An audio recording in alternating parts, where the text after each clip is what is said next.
Okay, Damian, so to show off the versatility of the different plant-based ingredients, we're going to do something more exciting than just lattes and cappuccinos, right? Okay, yeah, that's right. Yeah, so you brought something very interesting with you. So what are we making? We're going to be making a dirty golden latte. Oh, that sounds amazing. It does, doesn't it? Dirty because we're going to be using espresso in this case. That's the dirty part? That's the dirty part. Okay. The golden part is our turmeric and spice mixture. Oh, okay. So what we have in here is a turmeric base, which gives us our colour. But we've also got ginger, cinnamon. You can really play around with this. This is homemade, but of course you can also buy different ones which are pre-made. I like it because it's very versatile and we can adapt to different cultures and different flavours. Mm-hmm. So you can play around with how much ginger, how much cinnamon. You could put some nutmeg, cloves. You know, it's really what you want it to be. So it gives that nice warming effect.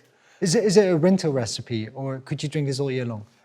All year long, really. You could do a cold version. There's no reason to say today we're going to be using our almond to give it a little nuttiness. Yeah. There's no reason we couldn't use a cold coconut as well and give it a sort of a more tropical, summery feel. Very versatile, which is what we like about our plant-based in general, a lot of them. So we're going to be, very simply, taking a teaspoon, which will be roughly 3 grams. Okay. Once again, put in 10 if you want. I don't have a problem with that. And we're going to be foaming the almond drink in today's case. Good. I'll get you an espresso and then you can do your preparation. Do my bit, okay. This is amazing aroma which is going to come off straight away. When you do, if you have this at home, try and keep it sealed, air sealed as well, so you're not losing that aroma into the air. Also, making it at home, it's quite simple, as long as you can heat up. If you don't have an espresso machine, that's not a problem. You can quite simply use the microwave or maybe a pot, heat it up together. What we're going to be doing is grabbing our jug. Your almond drink, I think very important, is to make sure that we give it a good shake before we do heat it up. And this could also easily be served to someone who doesn't drink coffee, right? So you can enjoy the dirty version and then make a second glass for someone who doesn't like coffee. That's right.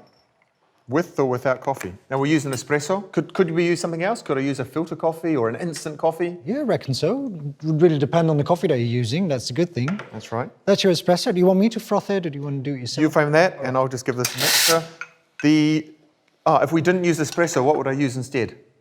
Probably just some hot almond drink or water. Yeah. To mix it up, this is also to make sure that we don't find clumps of the ginger in there or the turmeric. So it's just enough to give it a mixture. Well done. I'd like to see you cleaning everything there. Yes, very important, especially with the nuts. Okay, there we go. Oh, the way it smells amazing. That's great. I can also see this working with something like citrusy, maybe some orange flavor in there. Yeah, and also decoration. We could take a bit of citrus peel from the orange or something as well, which works well, and the colour's nice together. Look at it, a beautiful golden colour. Fantastic. You can pour off a latte art, but as I say, at home, you could quite easily just mix it together so we don't have the same effect, but you do have the flavour come through. In fact, if you put our spices in with the milk and we heat it together, it does pull out a little more flavour as well, so it becomes a little more richer. Okay, it makes me very curious. Can I give it a sip? It's yours, this one's yours, yeah. Thank you. Oh, amazing. The almond works well here, doesn't it? Absolutely, that marzipan aroma that adds some perceived sweetness to it. The spiciness of the ginger really comes through. I love it. Done. So that's your dirty golden latte. That's a keeper.